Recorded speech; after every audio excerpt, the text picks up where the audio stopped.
നമസ്കാരം. Raf talk ഫുട്ബോളിലേക്ക് എവർക്കും സ്വാഗതം.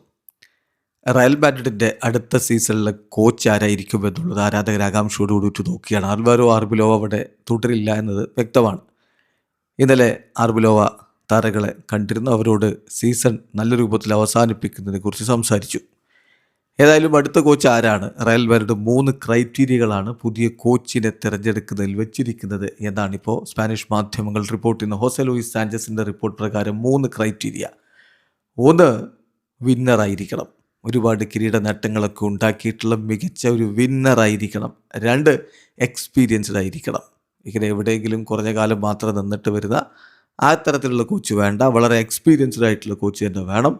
3, A manager the dressing room could only respect. അതായത് ഡ്രസ്സിംഗ് റൂമിനെ റെസ്പെക്റ്റ് ചെയ്യുന്ന മാനേജറായിരിക്കും. ഡ്രസ്സിംഗ് റൂമിന് അങ്ങോട്ട് റെസ്പെക്റ്റ് കൊടുക്കാൻ തോന്നണം. അതായത് ഈ താരങ്ങളൊക്കെ നിയന്ത്രിച്ച് കൊണ്ടുപോകണമല്ലോ.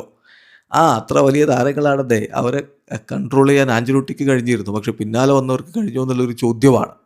അതുപോലെ വലിയ തലയെടുപ്പുള്ള കോച്ച് തന്നെ വേണം. ഈ 3 കാര്യങ്ങളാണ് ഇപ്പോൾ റയൽ മാഡ്രിഡ് പുതിയ കോച്ചിനെ വെക്കുന്നതിൽ മുന്നോട്ടേക്ക് വെച്ചിരിക്കുന്ന ക്രൈറ്റീരിയ എന്നാണ് സ്പാനിഷ് മാധ്യമങ്ങൾ റിപ്പോർട്ട്. ഇനി ഫബ്രിസിയോ റൊമാനോ ഒരു കാര്യം ഇന്നലെ വിശദീകരിക്കുകയുണ്ടായി. അത് റയൽ മാഡ്രിഡ് പരിഗണിക്കുന്ന കോച്ചുമാരെന്ന് പറഞ്ഞുകൊണ്ട് ഇങ്ങനെ സർക്കുലേറ്റ് ചെയ്യുന്ന വാർത്തകളുണ്ടല്ലോ, അവരുമായി ബന്ധപ്പെട്ടിട്ടുള്ള യാഥാർത്ഥ്യം എന്നത്. ഒന്ന്,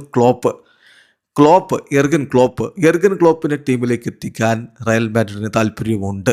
പല റയൽ മാഡ്രിഡിൻ്റെ അധികൃതർക്കും അദ്ദേഹത്തിൻ്റെ കാര്യത്തിൽ വലിയ ഇൻട്രസ്റ്റ് ഉണ്ട്, അദ്ദേഹത്തിൻ്റെ ഫാൻസുമാണ്. പക്ഷേ അദ്ദേഹവുമായിട്ട് കോണ്ടാക്റ്റ് നടത്തിയിട്ടില്ല ഇതുവരെ. അങ്ങനെ നടത്തുന്നതിന് മുമ്പ് അദ്ദേഹം തനിക്ക് കോച്ചിങ് ജോബിലേക്ക് തിരികെ എത്തണം എന്നുള്ള ഒരു അനൗൺസ്മെൻറ്റ് നടത്തണം. ഇതുവരെ അദ്ദേഹം അത് നടത്തിയിട്ടില്ല. അതുകൊണ്ട് തന്നെ റയലിൻ്റെ ഭാഗത്തുനിന്ന് ഒരു നീക്കവും ഉണ്ടായിട്ടുമില്ല. 2, പൊച്ചറ്റീനോയാണ്. പൊച്ചറ്റീനോയുടെ കാര്യത്തിൽ ക്ലബ്ബിൽ പലർക്കും അദ്ദേഹത്തെ താല്പര്യമുണ്ട്, അദ്ദേഹത്തെ അപ്രീസിയേറ്റ് ചെയ്യുന്നുണ്ട്. മാത്രമല്ല അദ്ദേഹത്തിന് ടോപ്പ് പ്ലെയേഴ്സിനെ പരിശീലിപ്പിച്ചുള്ള പരിചയവുമുണ്ട്.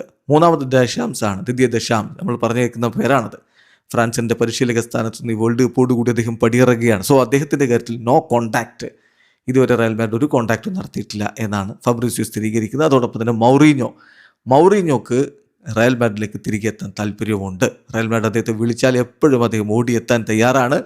പക്ഷേ ഇതുവരെ അങ്ങനെ ഒരു നീക്കം നടന്നിട്ടില്ല എന്നുകൂടി ഫബ്രിസിയോ റിപ്പോർട്ട് ചെയ്യുന്നു. അപ്പോൾ ക്ലോപ്പിൻ്റെ കാര്യത്തിൽ തന്നെയാണ് ഇപ്പോഴും മുൻതൂക്കം എന്ന് വേണം മനസ്സിലാക്കാൻ. ഏതായാലും വേൾഡ് കപ്പ് കഴിയുന്നതോടുകൂടി കാര്യങ്ങളിൽ കൂടുതൽ വ്യക്തത വരും. കാരണം പല കോച്ചുമാരും വേൾഡ് കപ്പോടുകൂടി ദേശീയ ടീമുകളുടെ പരിശീലന സ്ഥാനത്ത് ഇറങ്ങുകയാണ്. ദിദിയ ദശാമാണെങ്കിലും സ്കലോനിക്ക് നിലവിൽ ഇനി അവിടെ തുടരുമെന്നുള്ളത് കണ്ടിട്ടുണ്ട്. അങ്ങനെയുള്ള സാധ്യത. അപ്പോൾ സ്കലോനിയുടെ പേരും നമ്മൾ ഇതിനോടൊപ്പം പറഞ്ഞു കേട്ടിരുന്നത്. അങ്ങനെ കുറേ കാര്യങ്ങളുണ്ട്. വേൾഡ് കപ്പ് കഴിയുന്നതോടുകൂടി വ്യക്തത വരും എന്ന് വേണം മനസ്സിലാക്കാൻ. വീഡിയോ അവസാനിക്കുന്നു. ഫുട്ബോൾ ലോകത്തെ കൂടുതൽ വിശേഷങ്ങളുമായി റാഫ് ടോക്സ് എത്താം.